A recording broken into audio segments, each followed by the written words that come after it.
Welcome to Live DAF, your online DAF Yomi Shir.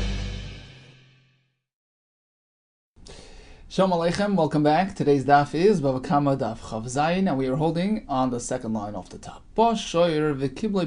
So right in the midst of a halacha regarding a fellow who tossed a toddler, off a high point, off a roof, and what happened next? An ox comes along and strikes the child, the baby, with his horns. And Rashi says, Thu May, and brings about his death in that manner.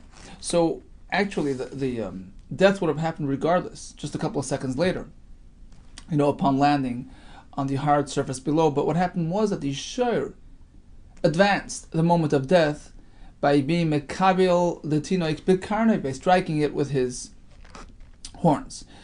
So the question is, regarding the ox owner, the animal owner, does he have to pay kaifer, that compensation, because we're speaking about a shor muad, whose owner would have to compensate the family of this victim? But the thing is that the child would have died regardless. So that's the question. Bar shoyer v'kibla bekarnov, it's actually a machloikis. Plukta Rabbi Shmuel b'noi shel Rabbi Yehuda Kessler, between him v'Rabbanon, and the Shitas Rabbanon, which really depends upon how you evaluate this, compensation formula. Do you look at the value of the victim? In which case, in this specific instance, the victim had no value because he was slated for death in a moment. So there was no value, no market value, so to speak, to that child. So therefore, there's no concept of kaifer. There's nothing to pay for. Whereas if you hold that kaifer is actually a payment which reflects the value of the perpetrator. It's a kapara. You pay your own, pidyoy nefesh. So it would apply in this case as well. Okay, the San we have a brayso of a nosan pidyoy nafshoy. So you pay pidyoy nafshoy, sort of a redemption fee of nafshoy, of the nefesh. Who's nefesh? The victim or the perpetrator? Dmei nizak, the value of the victim. In which case, over here, it's not applicable because the tinoik no longer had any value once he was mid-air slated for death. That is the shitas chachamim, whereas Rabbi Shmuel b'noi shel Rabbi Yehuda Kessler omer dmei mazik. Kaifer represents the value of the mazik, of the killer. So yeah, it applies in this case as well. The owner of their animal would have to give the compensation payment reflective of his own value. So here come a couple more, it's another series of cases in the name of Rabbah, describing various levels of cognizance, of kavanah, of intent, with respect to being a mazik, with respect to embarrassing, etc. And we're going to see how, there are so many different levels of awareness, cognizance, totally, unaware, totally, yes, aware, somewhere in between. And we're going to see that there are different, applications with respect to different halachas, depending on the, the threshold, the standard required for that halacha. Okay, v'amar Rabba, nafal mereish hagag, a fellow falls off a high area, v'nitka b'isha, and he connected physically with an isha, as a man and woman, and the question now is, what are his, obligations? Chayiv b'dal dvarim. So let's say there was some sort of, harm done, so he has to pay all those extra payments that we discussed yesterday, right? We have nezek, that's standard damages, loss of market value. Even a person has that type of concept because anybody can be sold as a slave. So loss of value is called nezek. On top of that, we have the tsar, pain that was caused, ripoy, medical bills, sheves, loss of wages, baishas, embarrassment. So this fellow, who not willingly, but he was negligent. He stood at the edge of the roof, and Rashi says there was a ruach mitzuya. He was thrown off the roof via a common wind, meaning not something unusual. A regular, breeze threw him off. And Rashi calls it karev l'mezid. It's very close to mezid, because he placed himself in a position knowing that this could happen. In which case, the halacha of the dalad devarim, the extra payments, kick in. As we learned yesterday, when a person is mazik with total shgaga, totally unintended, he still has to pay nezek, actual damages, but the other payments, tsar, ripuy, sheves, boish, the dalad devarim, don't apply, unless he was either mazid, did it, with negligence, intentional, or karev l'mezid, right? Either intentional or negligent. So this fellow qualifies. Rashi calls him a karev l'mezid. Therefore, he has to give all those dalad dvarim. But ubi yivimta leikana. Suppose this woman was his yivama. This connection is not called a maaseh yivam. Rashi explains, although he's sort of accountable for it, as we just said, but it's still not. There's no kavanah l'shem bia. There was no intent to interact as a man and woman. Therefore, he was not kaina his yivama, the woman whose husband passed away without kids, who happens to be his brother. So the yivam does not kick in via this type of episode. Now the Gemara explains chayiv b'nezek, b'tzar, b'ripui, b'sheves. So when we speak about chayiv dalad dvarim, there are really 5 potential payments, right? We spoke about nezek, tsar, ripui, sheves, and boishes. Here it's only 4. Nezek, tsar, ripui, sheves, but not boishes. Of a boishes loy. Why? Because for boishes needs a higher standard of cognizance and awareness and intent. It's not einu chayiv ala boishes ela shei miskaven. In order to be chayiv boishes payment for embarrassing and shaming, there has to be a kavana. Has to be mazid, which we can't necessarily say this person was a mazid. He was karev l'mezid, but he didn't actually have in mind to actually strike that person. So bottom line, you see there are different standards with respect to different halachas. For nezek, regular shogeg is enough. For tsar, ripuy, and sheves, even karev l'mezid is enough. For boishes, achei miskaven, needs to be kavana to strike the person. And for the yavama, there has to be a kavana l'shem bia. So each one has its own guidelines. But Amar Rabbi, here comes another halacha. Nafal marish hagag, baruch she'einu matzuya. This fellow was on the roof, and he was tipped off via a very strong, unusual, unexpected wind. So this fellow is a shogeg. It's not karev l'mezid, he's a shogeg. V'hizik ubiesh. He damaged, he harmed, he embarrassed somebody. What happens now? Chayiv ala nezek. He has to pay damages, which apply even by a shogeg, complete shogeg. U'pater b'dalad dvarim. And he's pater from tsar, ripuy, sheves, and boishes, which only apply by either a mezid or karev l'mezid, which didn't happen in this case. Next case, baruch matzuya. He was tipped off the roof by a commonly found wind. No unusual, gust, a regular gust of wind. So in this case, he's more accountable. He's karev l'mezid. V'hizik ubiesh. He harmed, he damaged, he embarrassed. Chayiv b'dalad dvarim. So now he has to pay nezek, tsar, ripuy, sheves, which apply in the case of either shogeg or karev l'mezid, or pater ala boishes. But once again, for boishes, we don't hold him accountable, because for that you need actual kavana. The badvi mishapich. But suppose, as he's falling off the roof, he sort of notices that person and he yanks himself. He tips himself in that person's direction so that he strikes him. He didn't necessarily mean to embarrass him, but he meant to strike him. Chayiv al boishes. In this case, you have to pay embarrassment as well, even though he didn't mean to embarrass him. But kavana to strike is enough. The Sanya, we have a brayso mimashma shenemar v'sholcha yoda. The pasuk describes the isha who grabbed the hold of this man and embarrassed him. So once it says v'sholcha yoda, right, she's extended her hand. Isn't it obvious that she actually contacted him. Why does the pasuk add that word to tell you? Kavana lahazik is sufficient. Even though he didn't necessarily mean to actually shame or embarrass him, that's enough. Here comes another halacha. So Reuven places a burning coal on Shimon's heart, and by doing so brings about Shimon's death. But Shimon could have removed the coal. Is Reuven responsible? No, Reuven is potter for killing Shimon.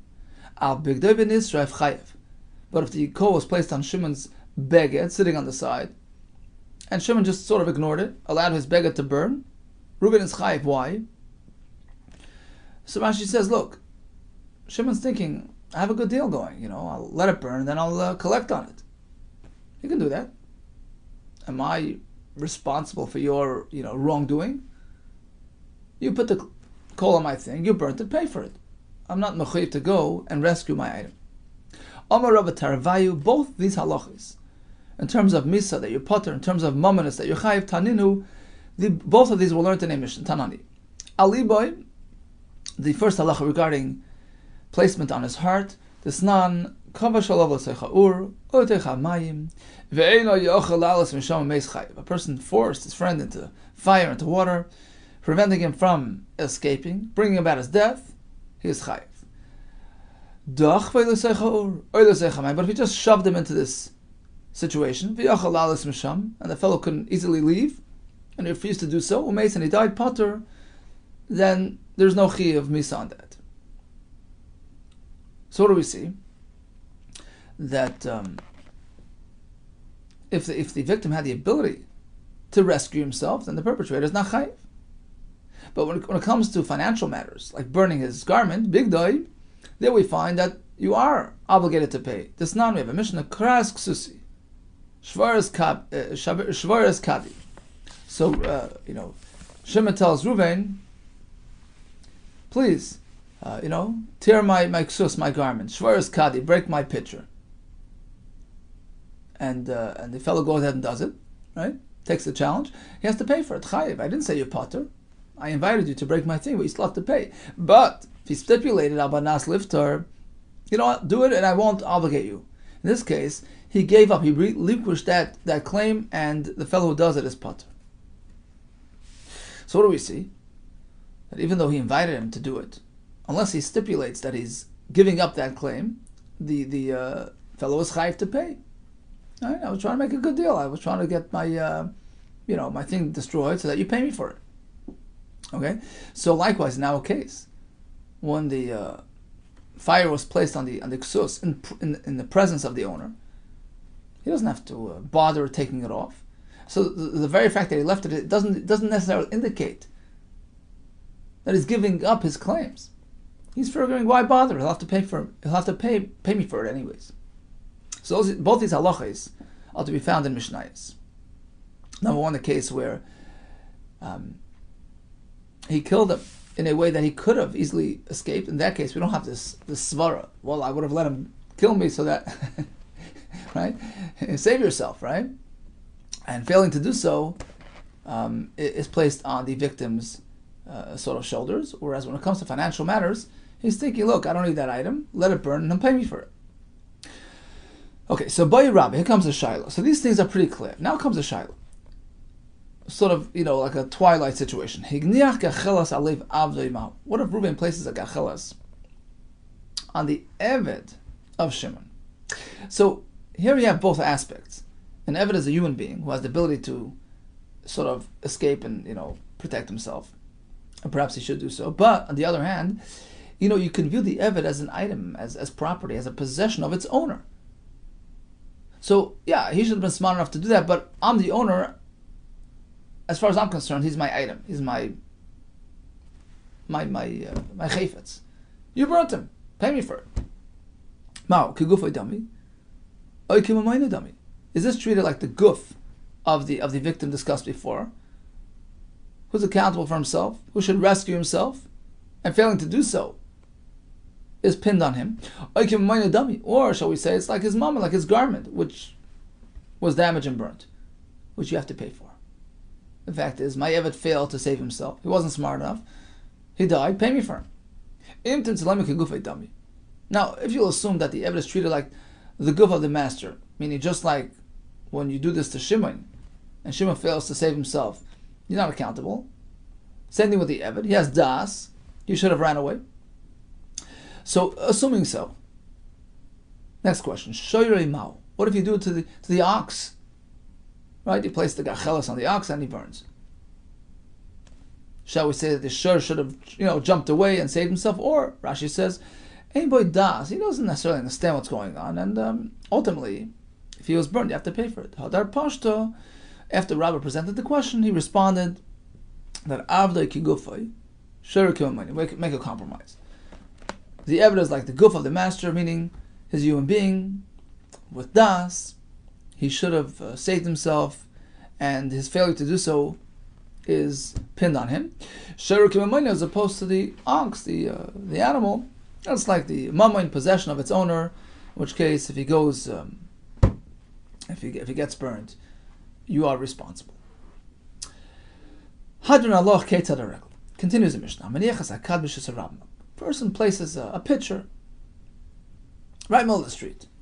A fellow walks along and he's not paying attention. He trips on the kad and he breaks it with shivra. Potter. He doesn't have to pay for it. You have no business putting your barrel in the street. Furthermore, if this pedestrian was hurt by this barrel, so the barrel owner has to pay. Chayiv in this case to pay for it. Now, interestingly, the Mishnah began with a reference to a kad, small, size pitcher, and concluded with the word chavis, a large barrel. Why? Pasach bekad v'siyam b'chavis. Why do we start with a kad and then move on to chavis? But Tanah we have it many other places as well. Sort of this shift between kad and chavis and kad. But Tanah zeba b'chavisoi v'zeba b'karasoi. This is another Mishnah later in Bava Kamma. Two people are walking along. This fellow is carrying his chavis, this fellow his beam, and they sort of collide in the street. Now we switch to kad. The kad collided with the kaira and went into smithereens. Potter, so the beam fellow is potter because, as Rashi says, they both have full permission to walk the streets. So once again we have this shift in the terms. Pasach b'chavis v'siyam b'kad. We began with chavis this time and concluded with kad. But Tananam, we have another example. Zeba b'chavisoi shel yain. Imagine Reuven is walking along with his barrel full of wine, which isn't as valuable as honey in those days. V'zeba b'kad shel dvash. This fellow had a kad full of honey. Niz the chavis shel dvash. Imagine the dvash is now all over the place because the kad just split, and the dvash is rolling out of there. And the fellow with the wine has makes a quick, a business decision there. He says, "Look, the wine isn't worth as much as the honey. Let me spill out I have a container that can quickly contain the honey before it goes to waste. Let me spill out my wine, forego that because it's something of lower value, and go collect the honey, hoping that the honey man will compensate me handily." So he spills out his wine, making his container available for salvaging of the honey. He puts the honey into his barrel, and now he comes to the honey man. He says, "Look, are you going to compensate me for my lost commodity?" Unless he actually discussed it beforehand, all he gets paid is like a payal. Minimum wage, whatever is the going rate for the payal. You can't demand payment for your lost wine. Okay, so in any case, we see the shift in reference. Pasach b'kad v'siyam b'chavis. We began with the kad, and the Mishnah switches to chavis. So the question is, in all these Mishnahs, why? Why do we switch from one to the other? Amar papa hainu kad ani chavis. It's really one and the same thing. Even though the chavis usually describes a larger sized barrel, whereas a kad typically describes a small size pitcher. But in reality, any one of these lashonos can refer to any one of these items. What's the point of the Mishnah? bringing this out, for business transactions, meaning, suppose you stipulated you want a chavis and you paid for it, and the fellow gives you a small card. That's it. It's yours. Because chavis and card are interchangeable. Now, what do we mean to say that you can give him any size you want? Are we speaking about a place where they never call a kad with the name chavis? The chavis, likewise, they never call a chavis with the word kad. So how could you mix them up? If it's not called by this name, so then how can you just give him what you want? So it must be like this. The ruba koralo lekada kado, chavis chavis. Most people have it right. Kad is kad, chavis is chavis. But some people mix them up. Ikanami the koralo, chavisa kad, kada chavisa. Some people, a small percentage, mix them up. They'll refer to the kad as chavis and vice versa. And that's the point of the Mishnah. Perhaps I would say zilbas aruba. That we go with the majority, and since the majority point of reference is chavis, kad is kad, so you can't just mix them up. Kamashman the chiddush is no. When it comes to matters of mammon, of financial issues, you can't follow the majority. Roiv is not a determinant factor, and therefore the merchant has full right to give you a small kad, despite the fact that you meant a chavis. So that's the point of these mishnahs. So this fellow put his kad or his chavis middle of the street, and another pedestrian comes along, and he collides with it and breaks it. So he's potter. Am I potter? Why is he potter? What are you doing breaking this guy's container? Well, right? You should have paid attention to where you're walking. So we have several answers. Amri dveri Rav Mishmei Rav. So the mismedrash of Rav, they quoted Rav. Answer is what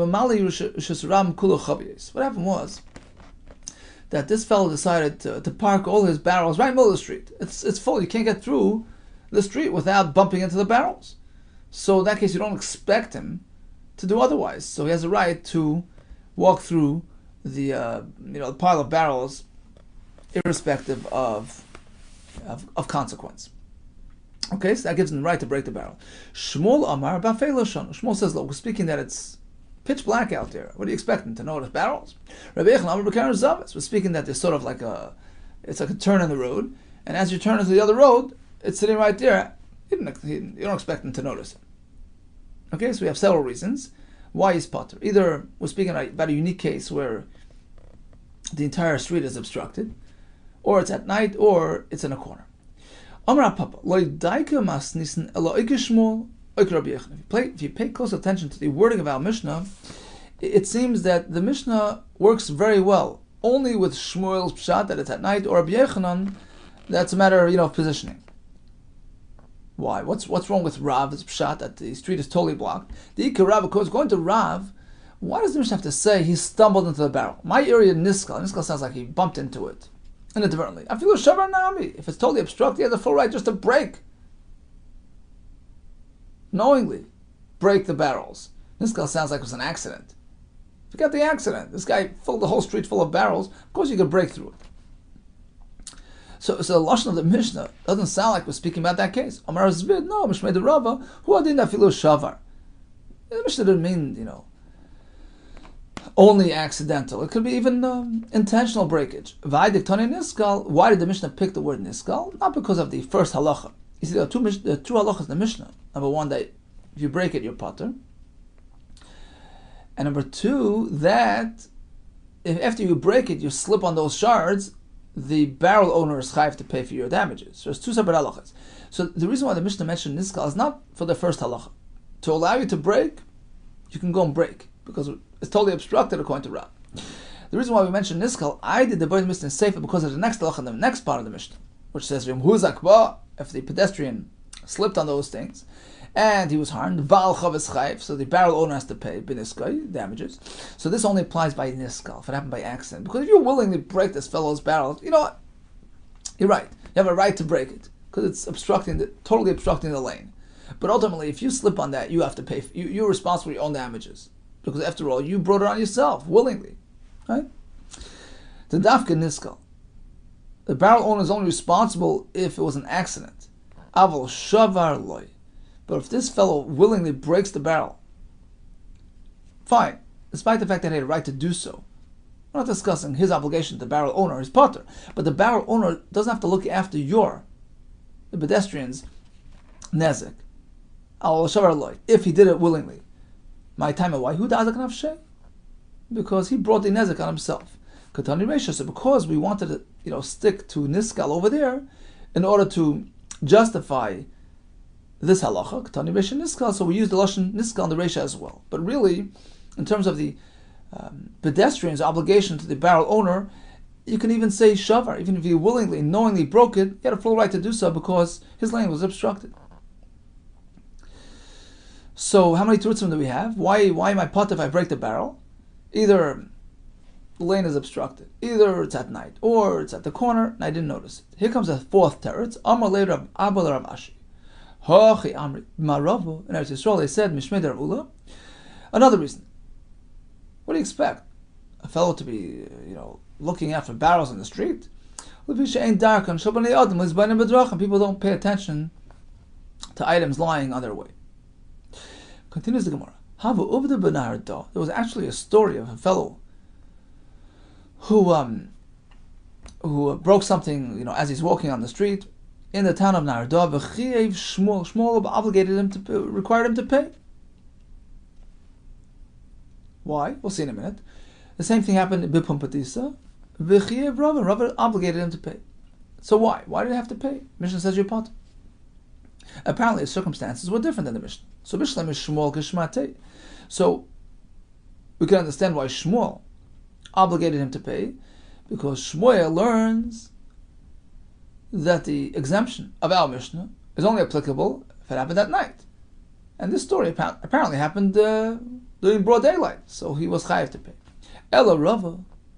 But what about Rava's psak to pay? Leima Kishmos, really? Do you mean that Rava follows Shmuel in the way he explained in the Mishnah? That the Torah only applies at night, and Rava's case was during the day? Is that the reason? Says the Gemara, no. Amar Papa, I'll give you another reason why this fellow who tripped over the barrel will have to pay. Karna the Atzrahavi. It was a corner, a little space there near the oil press. The Kivan the Bershus Ka'avdi, since it was accepted that people would, sort of park their barrels there while they wait for their turn at the press. So everybody expects things to be sitting there. You should have been careful. Should have been ma'ayin. Paid attention before you bump into these things. So that's another reason why you would have to pay. Okay, so again, the Mishnah gives us two halachas regarding an obstacle in the street which was bumped into and broken. Number one, you don't have to pay. Why not? We have a total of 4 reasons. Either a lane was obstructed, no way to get through. At night, it was off to the corner, which as you sort of making the turn, you bump straight into it. Or ultimately, if he breaks it, he's potter. But is the barrel owner chayav for any resulting damages to the pedestrian if he was harmed by the broken kli? So the answer is yes, as the Mishnah says. But the Gemara points out that in a case where the pedestrian willingly broke the item, he had permission to do so, but since it happened biyadai, he has to look after himself, make sure he doesn't get harmed by this broken thing. Shalach le Rav Chizda le Rav Nachman. Rav Chizda asked the following shaila to Rav Nachman.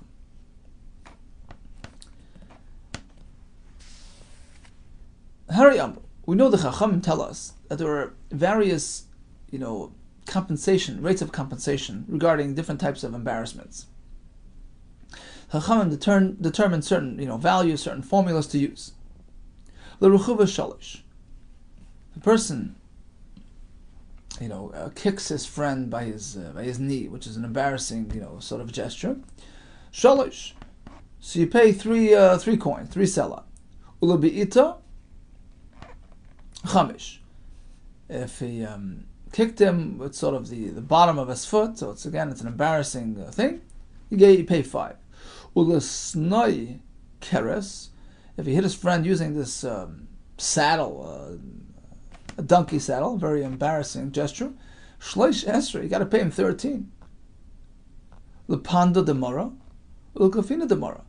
Let's say he used a handle of a shovel. That's lepanda demara. Mara is a shovel.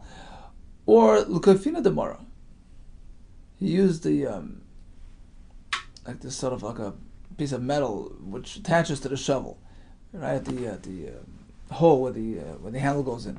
So if you used any of these to strike at his friend, what's the payment there? What's considered, fair compensation for that? And this was a question that Rav Chisda asked of Rav Nachman. Shalchalei. So Rav Nachman responded in surprise. Chisda. He called on Rav Chisda. Knasa kamagbiz beBavel. Where do you live? You live in Bavel, right? So why are you trying to collect fines? And seemingly he held that Boish's payment is called it's a fine. It has a din of a fine. So what are you doing? Emily gufa de uvda hechihava. So in any case, could you just tell me what happened? What exactly happened? What story are you referring to? Shalchis Rav Chisda responded with all the details of the episode, where this strike, where this embarrassment, this thing happened. Daud gargusa de beitrei. So there was this water pit, which was meant for irrigation purposes, which belonged to 2 people, both partners. So they had this agreement. Sunday I do it, Monday you draw, Tuesday I, right?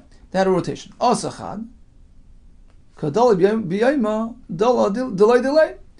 And one fellow interfered with the other guy's day. He came in and he started drawing water on the other fellow's day. He responded, this is my day, what are you doing? He didn't pay attention. So he took the handle of the thing and he hit him. This is what happened.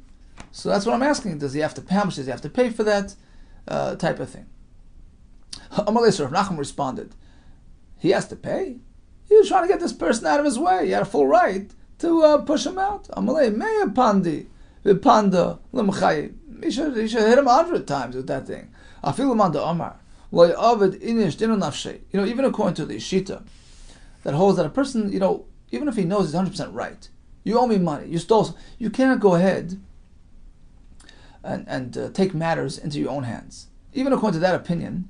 But here it's different. B'mokim pseida, when he's about to lose, there's tangible harm happening right now. He's grabbing my water.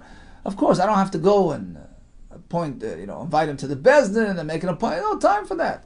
Avad inish, in this case, a person can take matters into his own hands. You're grabbing my water. Of course, I could chase you away. So forget about baishas and payments. If anything, he had a right to do so. The itma, as we have learned, Rabbi Yehuda Amar loy Ovid inish dil nafshe. A person is not allowed to take matters into his own hands.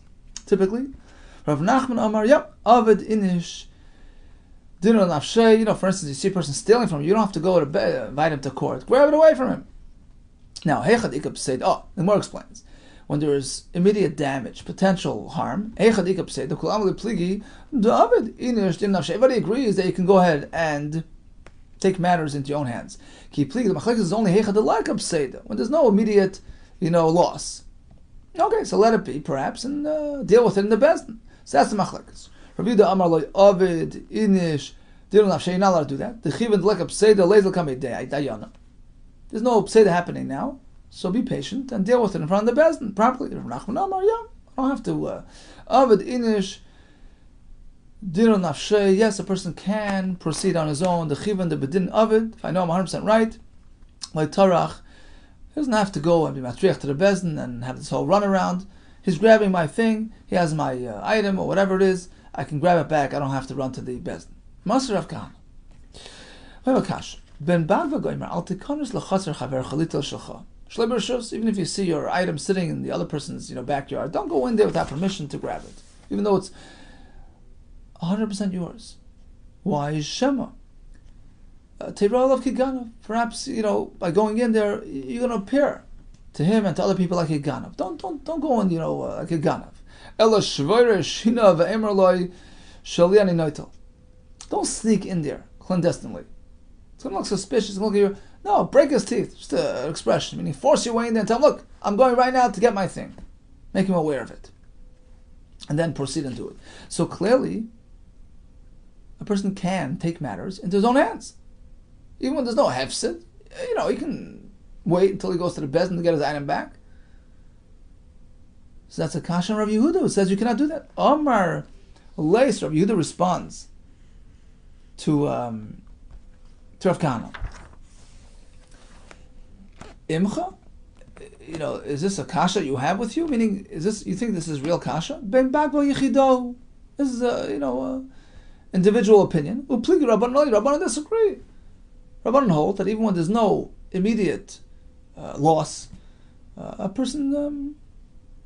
The Chacham hold that when there's no immediate loss, there's no hefsid right away. Then you have to go to the bezdin. Rabbi Yana Amar, he re-explains the Brisa in a way that's consistent with Rabbi Yehuda. My shvur shinov, when the Brisa describes this fellow breaking the other guy's teeth, doesn't mean literally, but then it means collected in the bezdin, put him through the legal process. Yachi says the Gemara, if that's the case, that you could only address it in the bezdin. Yachi ve'emar loy, the other words in the Brisa don't really work. Ve'emar loy, tell him. It's not him telling him; it's the bezdin telling him. We tell him, the bezdin. And furthermore, shaliani noitel, you tell him, I'm taking my thing back. It's not between him and him. We just said we're going to bezdin. Shalayu noitel, the judges, the bezdin, are actually speaking to the to the other person and telling him, look, let this person take his thing. It's in third person. Shalayu noitel. That's the way the Brisa should be worded if, in fact, we're addressing it in court, rather than directly between Reuven and Shimon Kashi. In fact, the teretz is a bit difficult to understand because the lashon of the Brisa is not really reflective of a court proceeding. Okay, let's go back to the beginning. Make a quick chazara. We had the halacha of kaifer, Thu May mazik, Thu May nizak. We had different levels of shoygig and mezit. So a total shoygig will still pay nezek. If it's karev lemezit, close to mezit, is an element of negligence, then you chayev in the tsar and the ripu and the sheves. Boishes requires a higher standard of cognizance and intent. There has to be kavanah, maybe not for actual embarrassment, but you have to have kavanah to strike that person, and if it resulted in boishes, you have to pay the boishes. And then we have a higher standard required for the yivum, which requires kavanah l'shem bia. A person allowed himself to be killed, he's fully responsible, but a person allowed his item to be harmed, it doesn't mean he's giving up his claims, rather the mazik has to pay.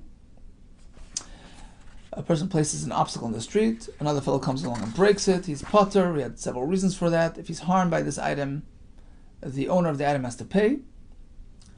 And then we had the halacha of the various boishes payments and Rav Nachman's chiddush, that, Ovid inish dilim lafshei, if you see, black and white, that, you're being robbed or whatever, you can go and protect yourself, defend yourself, such as is in the story with this fellow who's grabbing the other fellow's water. We have no qualms with this person chasing the other guy away, and there's no issues of embarrassment and boishes. And Rav Nachman held the shita of Ovid inish dinah l'nafshei. The Gemara concluded that all agree that when there's immediate issue of loss, of pseida, everybody agrees, Ovid inish dinah l'nafshei. But otherwise, it's a machlekes amoy rein. All the best to you, and Hatzlacha Rabbah.